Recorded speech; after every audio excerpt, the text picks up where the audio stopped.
Indonesia. Salam Nusantara dari Sabang sampai Maroko, dari Miangas sampai Pulau Rote. Mantalah iman kita, mantalah kasih kita, mantalah pengharapan kita. Tentunya dalam Yesus Kristus menjadi Tuhan dan Juru Selamat kita dan Juru Selamat dunia. Jangan katakan bahwa Yesus itu bukan Tuhan. Jangan katakan pula bahwa Yesus bukan Juru Selamat. Dia adalah Tuhan, Dia adalah Juru Selamat kita. Dan saya mau katakan itu kalau kita percaya kita akan diselamatkan, kita tidak percaya kita akan dihukum. Yohanes 3:3. Karena Yesus sudah berkata, akulah jalan dan kebenaran dan hidup, tiada seorang sampai kepada Allah kalau tidak melalui aku. Yohanes 14 ayat yang ke-6. Yohanes Kisah Rasul 4 ayat 12 Yesus mengatakan, dan keselamatan tidak ada dalam siapapun juga selain dalam Dia Yesus Kristus. Karena di bawah kolong langit tidak ada nama lain yang diberikan kepada manusia yang olehnya kita diselamatkan. Mantap! Dan juga Paulus mengatakan, percayalah kepada Tuhan Yesus Kristus, maka engkau akan diselamatkan, engkau dan seisi rumahmu. Kiranya Tuhan memberkati kita terus melakukan yang terbaik dalam kehidupan kita di dalam nama Tuhan Yesus Kristus. Dan biarlah kita melakukan yang terbaik dalam kehidupan kita. Dan sebelum kita mendengarkan firman Allah, kita berdoa terlebih dahulu. Mari kita berdoa. Terima kasih Tuhan, biarlah kepentingan-Mu prioritas puncak kehidupan kami. Terima kasih, dalam nama Yesus kami bersyukur dan berdoa. Haleluya, amin. Saya akan membacakan 2 Korintus 5 ayat 18 sampai 21. Dan semua ini dari Allah yang dengan perantaraan Kristus telah mendamaikan kita dengan dirinya dan yang telah mempercayakan pelayanan pendamaian itu kepada kami. Sebab Allah mendamaikan dunia dengan dirinya oleh Kristus dengan tidak memperhitungkan pelanggaran mereka. Ia telah mempercayakan berita pendamaian itu kepada kami. Jadi kami ini adalah utusan-utusan Kristus yang seakan-akan Allah menasihati kamu dengan perantaran kami dalam nama Kristus. Kami meminta kepadamu, bela dirimu didamaikan dengan Allah. 21. Dia yang tidak mengenal dosa telah dibuatnya menjadi dosa karena kita, supaya dalam Dia kita dibenarkan oleh Allah. Haleluya. His interest our top priority. Jadi kepentingannya adalah prioritas puncak kita. Jadi bukan lagi kepentingan kita, tapi kepentingan Dia. Walaupun kita mendapat imbalan dari situ, mendapat upah dari situ, mendapat pahala dari situ. Dan saya akan mengajukan pertanyaan dari ayat yang kita baca tadi. Mengapa His interest our top priority? His interest our top priority menurut 2 Korintus 5 ayat 18 sampai 21. Karena Yesus telah membayar lunas hutang dosa kita. Jadi hutang dosa kita telah lunas dibayar karena Dia telah mati di kayu salib. Kita yang seharusnya di kayu salib itu, kita yang seharusnya dihukum karena pelanggaran dan dosa-dosa kita. Tapi Yesus melakukannya demi saya dan saudara, demi dunia ini yang mau percaya kepadanya. Makanya firman Allah dalam 1 Yohanes 1 ayat 12, sebanyak orang menerimanya diberinya kuasa untuk menjadi anak-anak Allah, yaitu mereka yang percaya kepada namanya. Ini penting karena tidak ada pendamaian dengan Bapa kalau mereka tidak mau menerima Yesus dan tidak mau mengakuinya sebagai juru selamat. Dan itulah sebabnya saya katakan kepentingannya prioritas puncak kita. Prioritas kita menjadi keinginan puncak kita. Prioritas kita utamakan terlebih dahulu daripada mengutamakan Tuhan. Satu contoh, ketika kita lelah, mau tidur, apakah kita mau berdoa atau membaca firman Allah? Atau ketika kita bangun pagi-pagi, apakah kita mau berdoa terlebih dahulu, bersyukur buat segala apa yang Tuhan lakukan dalam hidup kita? Atau sebaliknya? Tetapi kalau kita sudah menyadari bahwa utang-utang kita, utang dosa kita telah dibayar. Kepada siapa dibayar? Kepada setan. Kepada Allah. Itu sebabnya Allah kan, karena begitu besar kasih Allah akan dunia ini, sehingga ia menganugerahkan anaknya yang tunggal, supaya setiap orang yang percaya kepadanya tidak binasa, melainkan beroleh hidup yang kekal. Itu hebatnya Tuhan yang merancangkan kebaikan bagi kita. Jadi sudah seharusnya kita percaya kepada Tuhan Yesus Kristus. Yang kedua, Yesus telah mendamaikan kita dengan Allah. Artinya begini, Yesus yang mati di kayu salib, kita ini minus. Karena apa? Kita terpisah dari Tuhan. Kita berdosa, sementara Allah itu sempurna. Kita kurang kemuliaan Tuhan dan banyak hal. Tapi saya mau katakan kepada kita, ketika Yesus mati di kayu salib, kekurangan kita di-scrape dari atas ke bawah menjadi salib. Itu menjadi plus. Kita didamaikan kembali dengan kematiannya. Memang dia harus mengalami proses. Bayangkan, kok Tuhan kok mati? Kan sering kita dilecehkan seperti itu. Tuhan kok mati? Kok Tuhan, kalau Tuhan kok bisa jadi manusia?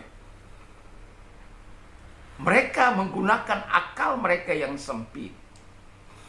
Karena firman Allah katakan, karena mereka tidak percaya, maka selubung itu tidak diangkat dari mereka. Tapi kalau mereka percaya, selubung itu akan diangkat dari mereka, akan dibukakan oleh Tuhan. Dan bersyukurlah kalau engkau telah menerima perdamaian dengan Allah. Dosa kita diampuni, pelanggaran kita diampuni, disucikan, dan kita dibenarkan oleh Tuhan. Dan itu sesuatu yang sangat luar biasa, yang sangat hebat. Dan kita tidak, karena perbuatan-perbuatan baik kita bisa selamat. Kita tidak akan pernah mengandalkan perbuatan-perbuatan baik kita, ketaatan kita untuk selamat. Bukan berarti itu hal yang tidak baik, bukan.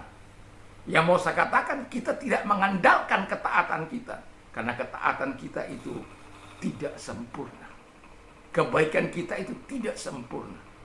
Nah, itu sebabnya Yesus mati di kayu salib, kemudian dia dikubur, dan pada hari ketiga dia dibangkitkan, membuktikan ketuhanannya. Makanya saya katakan, seringkali saya katakan, Yesus itu manusia 100%, tetapi juga 100%. Dalam kemanusiaannya dia mati, tapi dalam ketuhanannya dia tidak pernah mati. Orang akan berkata, kok bisa begitu? Kok ya. Tapi saya mau katakan kepada kita, jangan terima dengan ini. Terima dengan hatimu, terima dengan iman, supaya engkau bisa melihat sesuatu yang indah di salib itu.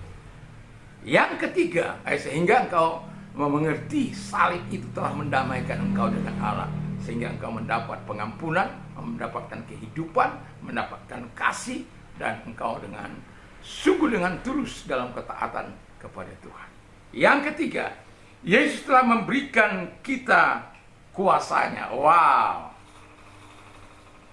Dalam Matius 28 ayat 18, segala kuasa telah diberikan kepadaku, baik di bumi maupun di sorga. Oleh karena itu, dalam bahasa Inggris dikatakan, go therefore, pergilah dengan kuasa itu. Jadi kuasa itu telah diberikan kepada Yesus, dan Yesus memberikannya kepada kita, gerejanya, agar kita tidak lagi dikuasai oleh setan, tidak lagi dikuasai oleh hawa nafsu, tidak lagi dikuasai oleh daging kita, tidak lagi dikuasai oleh hawa nafsu kita, tidak lagi dikuasai oleh keinginan daging kita, keinginan mata kita, keangkuhan hidup kita. Tapi kita dikuasai oleh Tuhan sepenuhnya. Karena apa? His interest, our top priority. Kepentingannya adalah puncak kepentingan, puncak yang kita harus lakukan. prioritas puncak yang harus kita lakukan dalam kehidupan ini. Jadi artinya apapun dalam kehidupan ini kita akan terus mengutamakan Tuhan. Apapun yang terjadi dalam hidup, prioritaskan Tuhan dalam hidup. Kalau engkau bisa memprioritaskan Tuhan dalam kehidupanmu, kepentingannya menjadi kepentingan. Wow, saya tidak bisa bayangkan bagaimana Tuhan terlibat dalam urusan-urusan rumah tanggamu, dalam urusan bisnismu, dalam urusan kehidupanmu. Mungkin ada orang-orang yang selama ini dalam bisnismu yang menyusahkan, Tuhan akan bisa ubah itu menjadi sebuah kebaikan bagi orang-orang yang mengasihi Tuhan. Jadi kepentingannya jadikan prioritas hidupmu, sehingga kepentingannya yang kita lakukan, dan pada akhirnya dia juga akan melakukan kepentinganmu. Demi apa? Demi kita memberikan kemuliaan kepada dia, syukur kita kepada dia dalam kehidupan ini. Kiranya Tuhan Yesus memberkati kita, berikan kepada Yesus sesuatu yang terbaik. Kepentingannya adalah kepentingan kita, sehingga dengan kepentingannya yang kita lakukan, Tuhan juga akan melakukan kepentingan-kepentingan kita, karena dia tahu bahwa kita telah terlebih dahulu melakukan kepentingannya. Kiranya Tuhan Yesus memberkati kita. Mari kita tunduk kepala, kita berdoa. Terima kasih Tuhan, biarlah kepentinganmu menjadi prioritas utama kehidupan kami. Terima kasih, kami bersyukur dalam nama Yesus. Kalau engkau sedang sakit, apapun sakit penyakitmu, kami mau berdoa, arahkan tanganmu kepada Tuhan. Segala sakit penyakit yang mereka derita, aku perintahkan keluar, dan oleh bilu Yesus engkau sembuh, oleh kuasanya engkau sembuh. Terima kasih, kami bersyukur dalam nama Yesus.